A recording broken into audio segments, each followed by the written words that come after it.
नमस्कार मित्रांनो, मी सध्या कौसुबाई जे आई आहे या शिखरावरती आलेलो आहोत। विशेषतः एक तुम्हाला देव हे कशा पद्धतीनं निसर्ग बनलेला आहे याचं जिवंत उदाहरण म्हणजे तुम्हाला मी दाखवणार आहे। इथे या ठिकाणी विहीर आहे, साधारणतः 1646 मीटरवर ही विहीर आहे आणि त्या विहिरीमध्ये देखील पाणी किती आहे बघू शकता की बघा तुम्ही, साधारणतः 3-4 फुटावर पाणी आहे विहिरीला।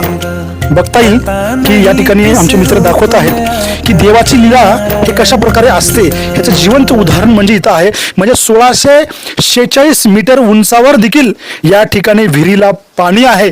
बघा निसर्गाची किती मोठी कमाल आहे, ईश्वराची किती मोठी शक्ती आहे। या ठिकाणी तुम्ही बघू शकता की या विहिरीला पाणी आहे। एवढ्या उंच डोंगरावर, एवढ्या उंच मोठ्या शिखरावर देखील या ठिकाणी पाणी आहे। तुम्ही बघू शकता या ठिकाणी विहीर आहे आणि हा ईश्वराची कृपा किती मोठी आहे तुम्ही या ठिकाणी बघू शकता। खरंच ईश्वराचे खूप खूप धन्यवाद की या ठिकाणी देखील पाणी दिलेलं आहे। येणारे जे नागरिक आहेत या ठिकाणी पाणी पितात आणि अतिशय गोड पाणी आहे या विहिरीचं। या ठिकाणी बोर्ड पण दिलेला आहे म्हणजे या ठिकाणी विहिरीचा। आणि खरंच ईश्वराला सलाम आहे जे एवढं चांगलं निसर्ग आपल्यासाठी बनलं आहे। मित्रांनो किती मोठे निसर्ग या ठिकाणी बनलं आहे। 1646 मीटरवर देखील या विहिरीला पाणी आहे। खरंच या निसर्गाचं आणि देवताचं खूप खूप धन्यवाद की आम्हाला या ठिकाणी विहीर दिली आणि विहिरीमध्ये पाणी दिलं। जय हिंद, जय